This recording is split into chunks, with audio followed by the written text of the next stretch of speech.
Hey, special shout out to the U.S. Home Talk Band for that nice intro music. I think I played last week's intro with our radon friend, but you know what? We're live, man. This is a success. You know what? The fact that we even have lifted off the ground at this point is actually amazing. I thought we'd be stuck on the jetway with this thing and we wouldn't get the show off the ground, but here we are. Here we are, man. We got it. We are back here, everyone. Today's producer brought to you by Jason Walgrave. Not only is he a real estate agent, but he's also now an accomplished podcast producer. So for hire. So reach out to Jason. He's definitely taken bids and stuff like that. If you want him to get your podcast off the ground, he will do that for you. I mean, I guarantee that you will be live within a solid 30-minute window. You know, and so I mean that I can guarantee you. But a shout out to Evan, our true great producer, because of his very detailed instructions to me. Is he sending me a message? Is there some message undertone there for why the email was so detailed? Yeah, he was. No, I can't think of a reason why he don't do that. Screw it up. Don't screw it up, man. So here we are. Here we are. U.S. Home Talk. We're here live every Wednesday at noon. And we're on demand at ushometalk.com and everywhere you find your podcasts. So we are your hosts, Mike Overson here with Luminate Home Loans, Jason Walgrave with the Walgrave Real Estate Group and the Minnesota Real Estate Team at RE/MAX Advantage Plus. And we also have Marcus Walgrave in Sioux Falls, South Dakota with Hegg Realtors. We're going to be taking all your questions on the show today. So you can call in and you can text in to our number with your questions. We'll answer them live on the show. That number is 612-234-7585. Again, 612-234-7585. Or you can go to Facebook if you're watching us live there and type a question or a comment in the comment section, and we'll answer those questions live during our show as well. We're also going to be covering any questions that came in during the week. So phone calls and text messages that came in during the week, we'll definitely answer those questions live on the show today as well. So we're going to cover a couple things on the show today. We're first going to cover market stats. So we're going to cover some market stats up here in the Twin Cities, so the Minneapolis-St. Paul area. We're also going to cover market stats in Sioux Falls and just have some commentary on that, on what we see, right? How does this compare to previous years? What do we see coming up here in the short future for those markets and those market stats? And then we're going to cover 9 reasons why your property hasn't sold. So we got a lot of information to cover today, so we're going to dive right in. So let's talk about market stats first, fellas. So if we're in the metro area up here in the Twin Cities, so inventory of homes for sale is at 8,178. Last year at this time, we had 9,369, so 9,369 listings. So we're down inventory of 13%. Pending sales in the last 3 months, 13,723.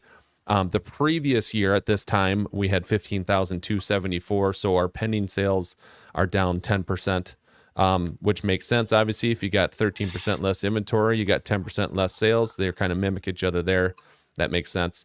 Our median sale price, $375,000. A year ago today, also $375,000. Right? So that's a big one, right? Because why? Oh, as interest rates go up, home prices go down, right? That's what a lot of people were saying. That's what a lot of people might have been waiting for, right? Hey, home prices, let's wait a year. Home prices are going to come down because interest rates are higher. Not the case. We're exactly at the same level today that we were 12 months ago as far as home prices go. Affordability index is at 109. A year ago it was at 123, so that's a drop of 11%. Homes per buyer up here in the Twin Cities, 2.2 homes per buyer. A year ago was at 1.9, so that's a positive 16% there. Days on market, 29 up here in the metro area, the Twin Cities. Last year it was at 22, so that's an increase of 32%. But anytime you're talking about days on market of a house, at 30 or less, it's a quick moving market. I mean, that's just very quick. And percent of list price received. So today, 100.8% of list price is being received. A year ago, it was 101.5%. So 101.5% of list price was received. So in general, sellers are still receiving more than list price for their house. So Jason, some comments on that. What's your thoughts? Well, I think that we had, especially towards the end of last year, we had a lot of folks coming to us and saying, "Hey, interest rates are so much different. They're so much higher than they were. We're going to wait because home prices are going to go down." And so this is this is comparing this, right? This is the stat that you just gave is comparing this month to last year at this time. So if we take a look at the end of this year, home prices in 2023 compared to home prices in 2022, we're still going to see somewhere between that 4 and 5% increase in values. And so I think that that stat's important to realize. It is because we've been talking about all year. If you wait, what's the cost of waiting? We can go back and look at historical data to help determine the cost of waiting, because the home prices are going to go up because the homes are going to appreciate. And so it's a good stat to see. We haven't talked about stats in a couple months. Inventory is still super low, although it's not as low as it was in like February. I mean, we were 4,900, if I recall, 4,900 homes for sale in February, and we're a little bit higher than that. The average or healthy market is somewhere around 23,000 listings, so we're 60% less than that. But as a seller, we're in a seller's market. But as a seller, we're going to talk about after Marcus goes over the Sioux Empire statistics. Homes still don't sell. And there are homes out there in a seller's market, in a low inventory market, that aren't selling. And why is that? We're going to be talking about that later in the show. Of course, best way to get hold of us, folks, is our website, ushometalk.com. We've got a real estate hotline number that you can call or text anytime if you want to text us questions during the show. That number is 612-234-7585. That is the text line. You can text in your questions. Anything to do with real estate, mortgage financing, credit, new construction, home improvement, anything and everything real estate related. Text us your questions to 612-234-7585. Marcus, you want to talk about the stats in the Sioux Empire? Yeah. Okay. Let me jump into these. So, I don't quite remember the list that Mike said, so I'll just kind of go over, the list that we get from our association. New listings, and something just to kind of keep in mind as well. Mike, the stats that you gave was for the Twin Cities and Metro. Is that fair to say, or is that the entire state? No, but it's just the Twin City Metro, like the 11 county metro up here in the Twin Cities. Okay. So that's kind of what I'm going to be talking about, is like the Sioux Falls metro. It's excluding some. One thing that's unique about South Dakota, which I hope we get changed here in the near future, is we don't have like a statewide MLS. I know Minnesota doesn't necessarily have a 100% statewide MLS, but a vast majority of the associations, at the very least, share data, right? Yep. And so we're kind of hoping to get towards that here in the near future. But this data is come from the Sioux Empire, which makes up the Sioux Falls, South Dakota area. New listings, and I'm just comparing August to August. So August 2023 to August 2022. Maybe we'll talk a little bit about some year-to-date stuff as well. But new listings, we are up 2.3%. Pending sales, we're up almost 21%. Closed sales were down 13.4%. Days on market. Now, we define days on market different than you guys do up in the Twin Cities, right? Our days on market is when a property hits the MLS and it gets to the closing to the closing table, and it's a done deal. So that's how we calculate days on market. Now, Jason, correct me if I'm wrong, but your days on market, isn't it where once it goes under contract? Correct. Yeah. So, we're going to be talking about this, hopefully next week, but the importance of working with, your local real estate expert, because if you're coming in there And with this idea, like, because what was your days on market, Mike? Can you repeat that again? Yeah, it was 29 right now. Yeah, right. So I mean, it makes sense. Most people who are financing a home purchase, a real estate purchase, their lender is probably going to need something like 30 days. Mike, I know your team can knock it out faster than that. But I think rule of thumb, I think in general, a mortgage banker or mortgage broker, they're going to probably ask for 30 days. It just kind of lets everybody get it done and not feel like they're too rushed. But Illuminate Home Loans can definitely do it sooner than that. Yeah, our And average we turn look at- time from contract Go to ahead, clear to sorry. close, I think, is like 18 days. Yeah, 18 days. So, I mean, if we just use the general 30 days, right? I mean, it hits the MLS, it goes under contract in 30 days, and then the house, the property usually needs about 30 days, to process and close on. So our 66 days is very comparable to yours, just defined differently, right? Days on market. Median sale price, $311,600. That is up 0.5%. Year to date, just Jason, you were kind of commenting about this. Year to date, we're at 309,900. That is up 3.3%. And that's something that I thought earlier in the year, when we were talking about trying to do some forecasting about median sale price. I think, and correct me if I'm wrong, but I feel like you thought maybe the Twin Cities was going to see 5, maybe 6% median sale price increase, throughout the year. I kind of felt like we were going to see about 4% down here. And we're about on track. Both of us were pretty close to being correct there. Percent of original list price received, 99.2%.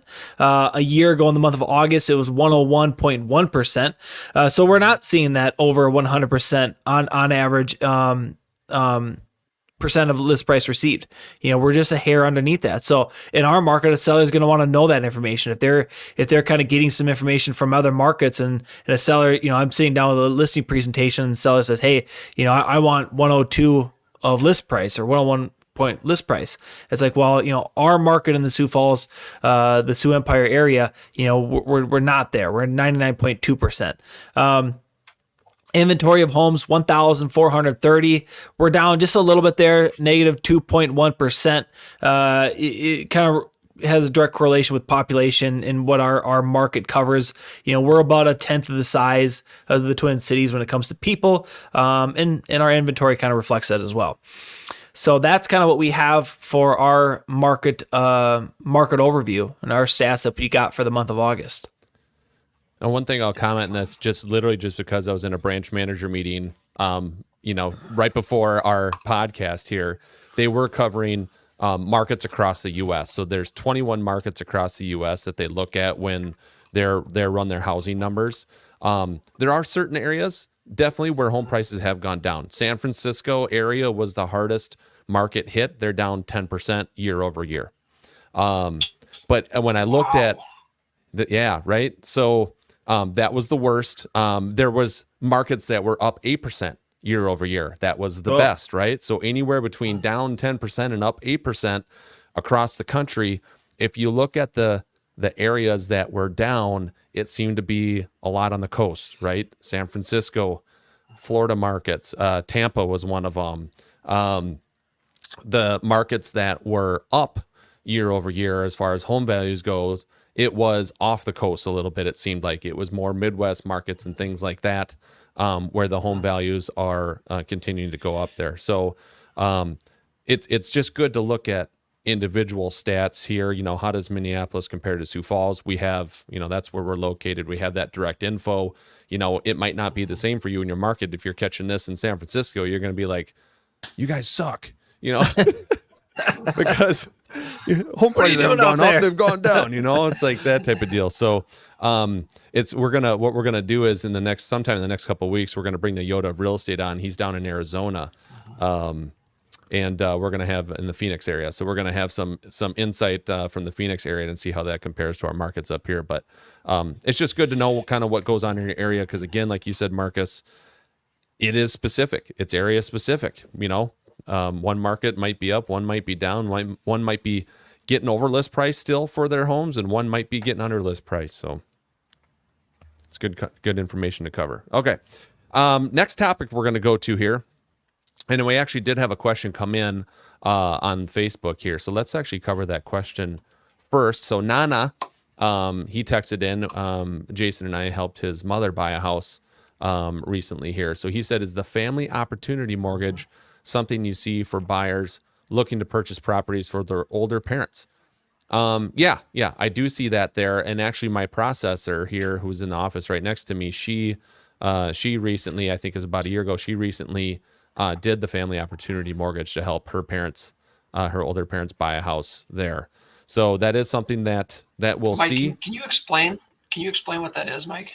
Yeah. So like traditionally, right? Let's say you're a kid, right? You're an adult kid, but you got parents, right? That maybe don't have the income or the credit or something like that to go buy a house, right? So they're gonna sell their house that they have now and downsize and kind of get ready for that next phase of their life, but they can't qualify for mortgage, right? So then you step in as their kid and say, yeah, we'll help you buy a house. Traditionally, if the parents aren't going to go on that loan with you, you'd have to do that as an investment property, because you, as the person buying the property and getting the financing, you're not going to live in that house as your primary residence. You have to do it like an investment property, which means higher down payment requirements, higher interest rates. The family opportunity mortgage says, we'll let you, the adult kid, buy your house. And if you have immediate family living in that house, so not you, but you have immediate family living in that house, they will run it more almost like a primary residence, where you have lower down payment requirements and lower interest rates on that. So that's kind of what the family opportunity mortgage is. And we'll see that come up more a little bit. And it's certain circumstances. Some people just don't want to lean on their family for something like that. Where more than not, family members would be more than happy to step in. But some people just don't like to bring family members in and quote unquote burden them, for lack of a better term on that. So that's why maybe you don't see it as much as you would think. But it's certainly out there, and it's certainly something that exists and has a place in the market. So that's a great question. Thanks, Nana. Stuff. Thanks for submitting that. Thank you. Okay. It's Nana. an interesting topic, right? I mean, you look at generations and we're not too far removed where, when your parents start getting older, they in a sense would move in, and you'd have multiple generations under one roof. This might give that opportunity to her. Instead of, having to get under one roof, you can still support your family, but through a separate loan product and have a separate property as well. So that's definitely, I think that's a positive thing. Yeah, I try to imagine my parents moving in with us right now with the kids we have. I mean, it'd probably be fine for like a month or two, and then they'd probably want to get out, right? Because they're just like too busy, too much. Yeah. Look at your kid. Well, your kids too, Marcus. I mean, like, can you imagine your parents living with you in the house that you're living now, with how busy and just rambunctious everyone is? I can tell you right now, it'd be busy. Our parents would not last a month. They would last maybe 6 days. Even they've gone through it, because your parents, obviously had 4 boys, and I was basically the 5th boy. I mean, he basically had 5 boys. I mean, beating up their trim and everything else. They definitely put in their time already, though. To go back to something like that, I'm sure they'd just be like, "Get me out of here." Yep. Good stuff. I love it. All right, so let's go to our second topic that we're going to cover today. So 9 reasons why your property hasn't sold. Okay, so it still is a seller's market, right? The limited inventory makes it a seller's market. But your house might be sitting. Why is it sitting? Why is it not off the market? Why in the metro area have a house listed? It's 60 days on market and it doesn't have an offer on yet, when the stats we just went over said you should have an offer within 29 days, right? So why is that? So we're going to cover 9 reasons why that might be happening. Okay, number 1, your property hasn't sold because your photos are terrible. So it's so true. I mean, even in today's world where I think the advancement of technology and cameras, I mean, it's really good stuff, right? There's terrible photos on some listings, and whether it's the camera phone or for us, we hire only professional photographers and use all high definition photos. Mike, how many times have you talked about this? That photo is the first thing that a potential buyer is going to see, whether it's on the 2,000 plus websites that we send your home to, or the marketing material, or the MLS, or the ads that we're running. That photo is your first impression. And if it's a crappy photo, you're going to have a crappy first impression. It's just like a dating service, right? Are you going to put your picture with your buddies, that you went on a hiking trip and it's dark and you've been, walking through woods for 10 hours and you're sweaty and nasty, and you're going to throw that picture as your profile picture on your dating page? Or are you going to have like a nice looking, you're kind of dressed up, maybe you're at a wedding reception type of photo there where you're kind of, you're did up nice and all that fun stuff. I mean, if you want to get these buyers to swipe right on your listing, right? When they swipe right, that means it's going to be favorited. They're going to like it. It caught their interest. And it's going to stay there. They swipe left on that thing, it's gone. You had 3 seconds to capture their attention. They swiped left, they didn't like it, and it's out of there.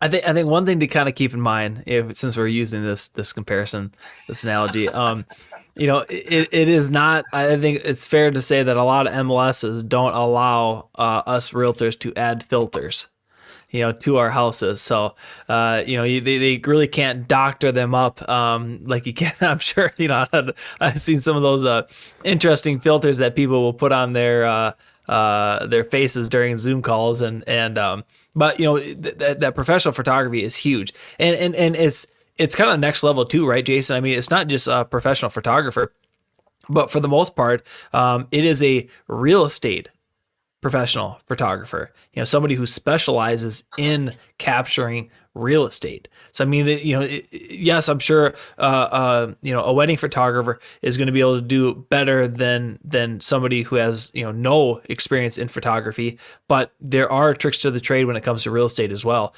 And getting those individuals at the properties is huge for our clients. Yeah. Very important pictures. One of the most important things, hence why it's number 1 on the list. That's why your house isn't selling. Number 2 on the list. So number 2 reason why your property hasn't sold, it's because it's overpriced.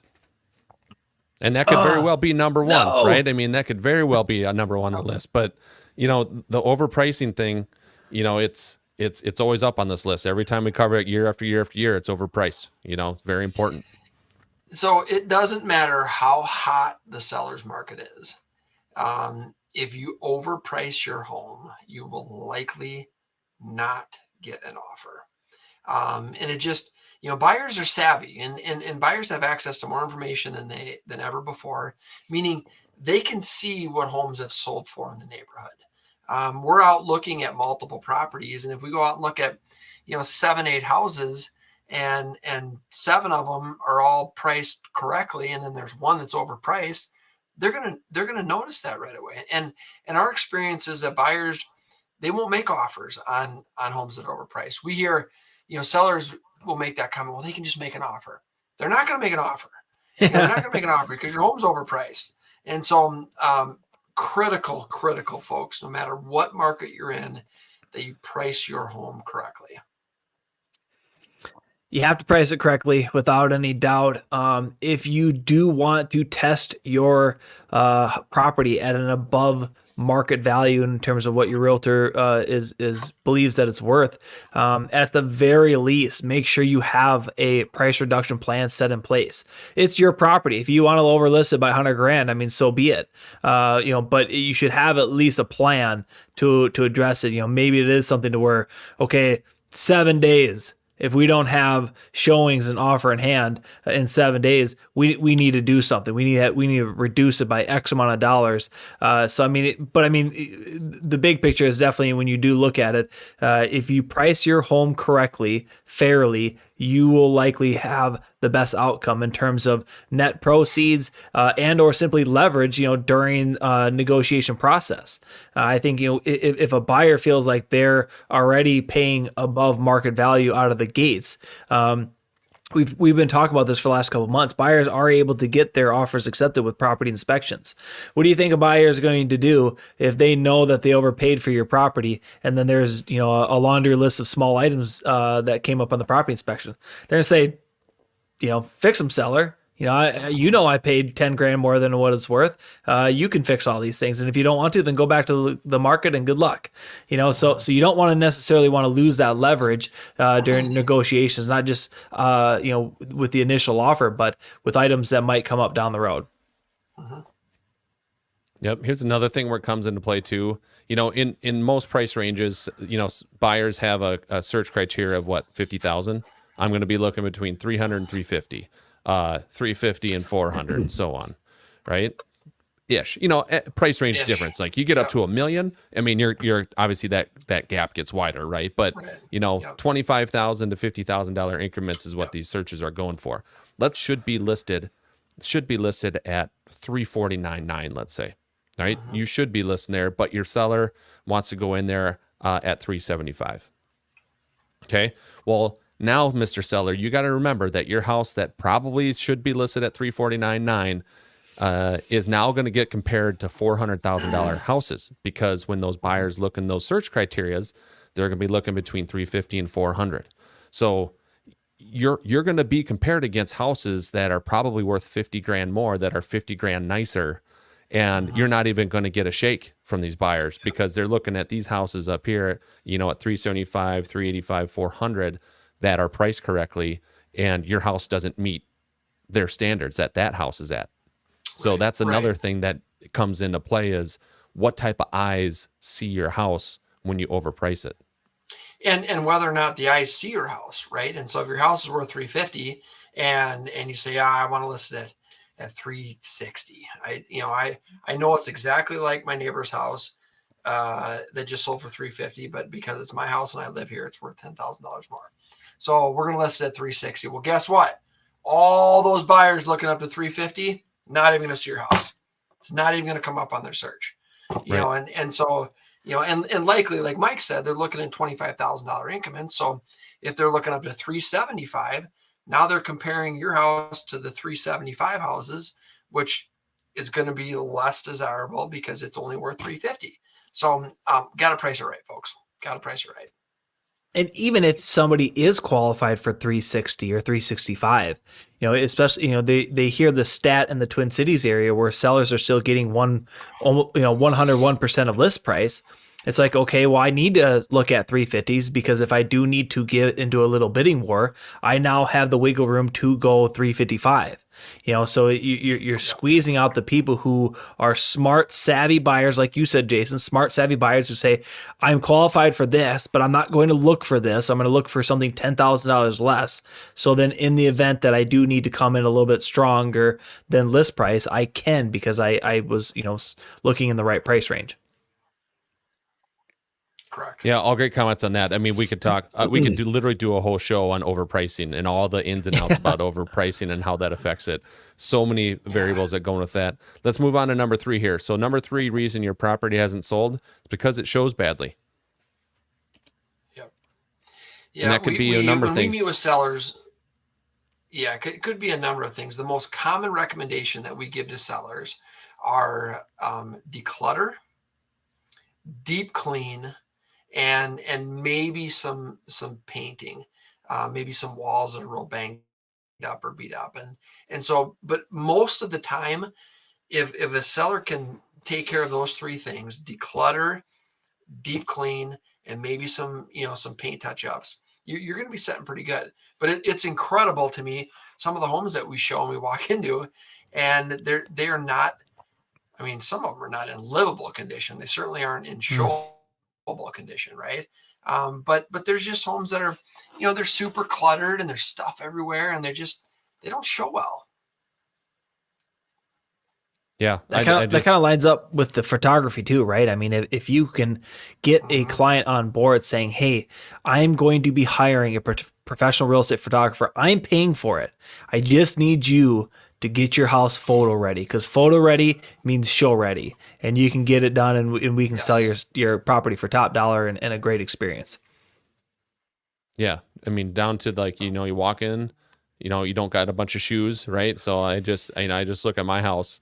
What would I have to do to get my house ready for showing? So I walk in from the garage and there's just piles of shoes everywhere, right? It's like, it's like that type of stuff, the rugs, get the rugs, so they're not crooked and curled up in the corners and stuff, they're straight, laying flat, and they're, this and that, Jason's jock straps not on the floor, that type of stuff. Pick up after yourself, get everything cleaned up.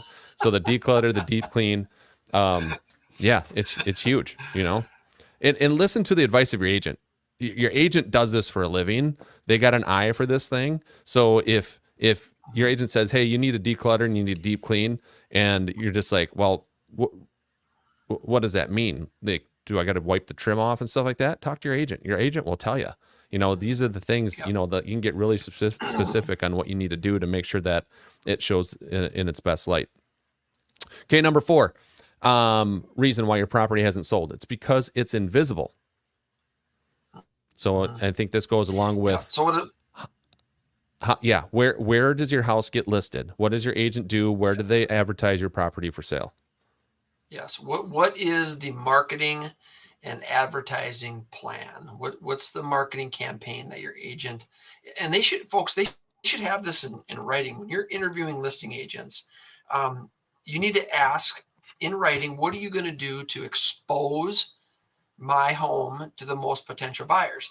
How do you sell a home for the highest amount in the quickest time? Number one thing, you have to expose it to the most potential buyers. How do you do that? It's advertising and marketing.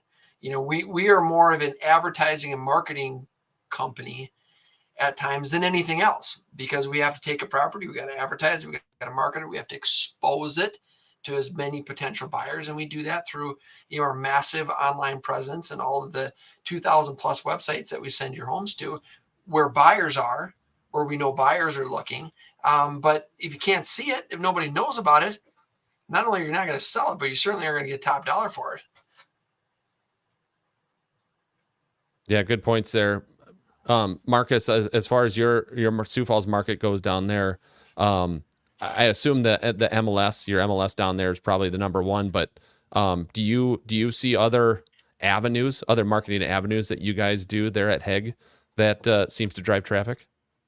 I mean, online's the king, right? Online's king, but because of our demographical group that kind of makes up the Sioux Empire, print can do well too. I mean, obviously, social media is huge for certain demographical groups. Radio can be beneficial for others. I mean, if you kind of look at who's going to the grocery stores and grabbing those free magazines, you can start catering towards, specific demographical groups. And that kind of goes back to when, Jason, you made the comment about having this marketing plan. There's a general marketing plan that every brokerage in a sense takes. But then it's the realtor's responsibility through their experience to say, hey, this property, we should maybe do a little bit different type of marketing and go after this type of marketing plan just to get you guys the most exposure, in which I think where our buyers are going to be coming from.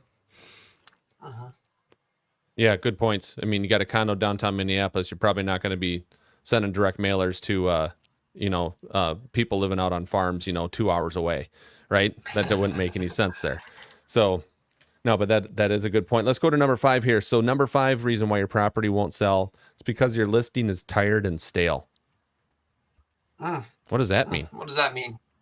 Well, probably you overpriced it in the beginning and it's been sitting on the market for 2 or 3 times the market time, and it's been there. Everyone's seen it. It's tired and it's stale. So what do you do as a seller? You might have to look at hiring a new agent. You might have to sit down with your agent and talk about, a renewal or revamping marketing plan to the listing. And there's things that you can do, but if a house has been on the market more than 30 days, people are going, what's wrong with it? What's the problem? Because if average market time is 21 or 29 days, and I don't think 30 days they're saying that, but they're definitely saying it at 45 or 60 days. Mm-hmm. They're saying, what's wrong with that house? So all things to think about. I think a couple two different items as well. When you look at open houses, right? I mean, I think there's some sellers out there that are like they're just convinced that we need to have an open house on Friday, Saturday, Sunday every weekend until it's under contract, and that's another way it can go in a sense. Tired and stale because people are like, oh, this property is still having open houses. Even it might even be only like the third week into it, but if it's like the seventh open house, it kind of puts that like, oh, there must be something wrong with it. I mean, they're doing everything that they can over these first, 21 days, all these open houses, all this marketing, and nobody's buying it. I wonder what's wrong with it. Another one is literally stale. If you have a property that is vacant because you had to take off already for maybe a career relocation, having your house and saying, you know what, I'm going to save some out of my money. I'm going to go ahead and drop everything off in terms of the temperature. I'm going to let that go up to maybe 100. I'm going to let it get as cold as 45 degrees, just warm it up so the pipes don't freeze. And I'm just gonna let it sit there, and I'm not worried about it. It'll get sold because people can see it whenever they want. It can kind of have like a literal a stale odor when you get into a house when there isn't any kind of that air movement. So addressing vacant properties is key too. Yeah, it smells like Overson's dorm room did in college. Yep. That's a big no-no. I think that's actually later in our list here. Let me look here. No, I was looking at it. So the only way you get to number 5 reason, so the number 5 reason, again, what we're talking about here is your listing is tired and stale, is because you really didn't you didn't do 1, 2, 3, and 4, right? Your photos were terrible, and you're overpriced, and it shows badly, and it's invisible. So then you get to number 5. Now you got a stale listing. What do you got to do there, right? All right, let's go to number 6. Your property won't sell because your house won't appraise. Mm-hmm. Well, but the buyers are paying a price for it. I mean, why does that matter? So financing is all based on the appraisal, right? And so if you're approved for, let's say it's a 90% loan, that loan is based on the appraised amount, not the purchase price or not the contract price. And so, we've seen crazy offers in the last couple of years, not so much this year, but definitely last year. Buyers would come in, they'd offer 5-10% over list price, and they would put in an appraisal guarantee. We've seen them as high as $100,000, where they're saying, look, I don't care what it appraises at. I want this house and I'm willing to pay out of pocket the difference between appraisal and contract price. But, if you're in a neighborhood, especially if it's more of a national builder where many of the homes are similar floor plan and square footage, or you're in a condo or a townhome development, and you've got a listing that a home that's priced, it kind of goes back to being overpriced as well. But if it's priced over, even if it's nicer, maybe you went all out and you put in all new cabinets and floors and all these upgrades, and you can justify it in your mind that it's worth more. If it's not going to appraise, that may be why it's not selling, because a buyer sees that and says, well, I don't have an extra $10,000 in appraisal gap cash. I don't even want to pursue the house because I don't want to be disappointed because I don't think it'll appraise. So we're just going to move on to something else. Yeah, the appraisal thing is now, luckily, even through the COVID stuff, like when we saw offers 30 grand more, 40 grand more, 50 grand more than list price and all that stuff, I was surprised that we didn't see as many low appraisals as I had expected, so which was good news. But you do run into that situation every once in a while where townhouse development, they're almost all identical. The most recent sale of one of the end units was $250, and now you have another end unit that came on at $265. It's just not going to appraise. You literally just had the identical end unit, across the street or down the block, just 2 blocks, sold for $250. How is an appraiser going to justify that it's now worth $265? It just doesn't happen. So the appraisal thing does come into play. Absolutely, it does. And obviously we see that on the loan side. Okay, number 7. Number 7 reason why your property won't sell, it's because it's unavailable to show. Mm-hmm. Restricted showing times is what we're talking about. Sometimes we'll get sellers that say, yep, I want to sell my house. I'm super motivated. I already found a house to buy. We'd like to move in the next 45 days. But I'm really not available to show the house except for Friday mornings at 8 a.m. and Sunday evenings at 7 p.m. And the rest of the week, I work from home. I'm busy. Sorry. Not going to work, folks. Can't sell the house. Buyers We can't can't come in show and it. look at. Yeah, if your buyers can't come in and look at the house, they ain't gonna buy it, right? Right. How many sight unseen deals have you guys done in the last couple of years? Actually, more in the last 2 years than probably the previous 10 years combined. Yeah, but it just my point that is ship want to see sailed. it. that ship sailed. kind of has sailed, Yeah. right? Yeah. So Yeah. yeah, so it's very And- tough and- in today's world. And it's not like we don't understand, right? I mean, it's or even if you have a big family, right? I mean, it's like, hey, my family gets home. We got a family of 5, 6 children. Everybody's under the age of 12. We all get home at 5. We got bedtimes that start at 7. We have bath. We have dinner. We just can't have showings in the evenings. We totally understand that. We totally understand that. But just knowing that, hey, a lot of buyers want to see your house during that time too. So having kind of that plan for that is very key. Yep, and that kind of goes along with number 8 a little bit. And we spoke about this a little bit before. Number 8 reason why your property won't sell is because you have the heat and power turned off.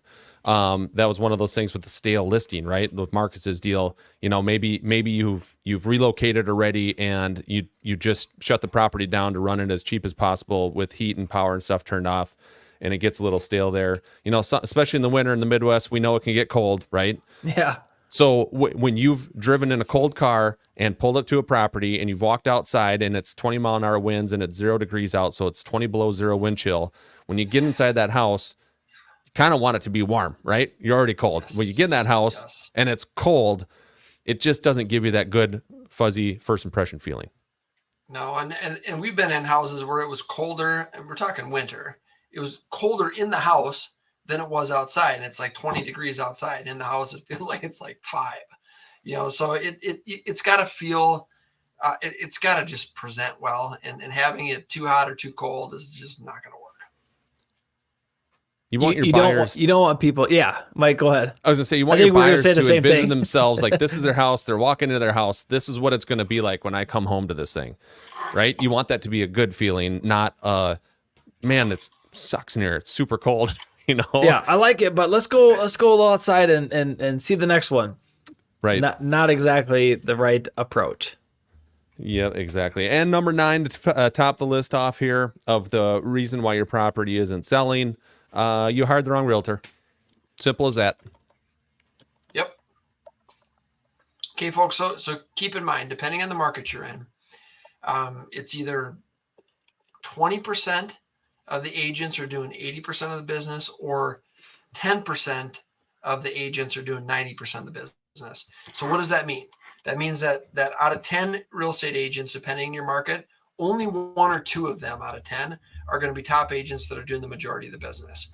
And so it's important that you do your research, that you hire an agent that has experience, a written, proven marketing plan, and just really taking the time to ask the questions and find out what they're going to do. What does their marketing plan look like? And hire one of the best. You deserve it. You owe it to yourself, because it's one of the biggest sales of your life, and the biggest assets that people are buying and selling is their home.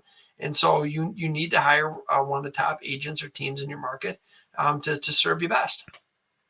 Hey, Jason, I'm glad you said team too, because I want to shout out to all the newbies out there, right? I mean, and for anybody who's looking to hire a realtor, buyer, seller, it's not. We're not saying you just avoid anybody who's new in their career, but you do want to make sure that they have the resources, right? Are they backed by an experienced, top-notch team? Are they backed by an experienced, top-notch real estate brokers? Do they have the resources? Somebody who is new in the business that has those type of resources is likely to provide a much better service than somebody who's been in it for 10 years, who hasn't been, aligned themselves with anybody to have, top tier resources. So, I mean, you can still work with a realtor who maybe is new in their career, but just make sure they have resources that reflect the experience of a team and or a brokerage.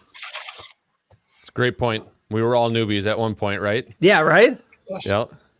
But we also just didn't go into this thing blind, on our own, and they'd be like fake it till you make it type of deal. You guys, you guys lined yourself up with the right brokerage, had the right team. You had mentors there on your side helping you every step of the way. And it's huge. And a lot of time the younger, newer agents, they got the energy. They got the time and the energy because maybe they don't have their big client list. So they got that time and energy. And then they have the experienced agent or, a good brokerage behind them to help with those resources. Or you can obviously go to the level where you guys are at, where you have everything, right? You got the experience, you got the time, you got a great brokerage, you got teams behind you. I mean, you guys got it set, kind of the best of the best as far as that goes.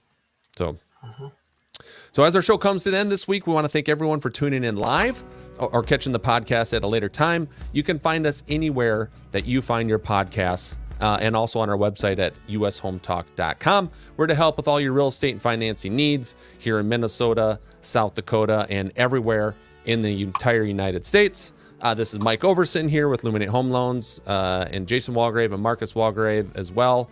We're signing off. Have a great week. See you guys.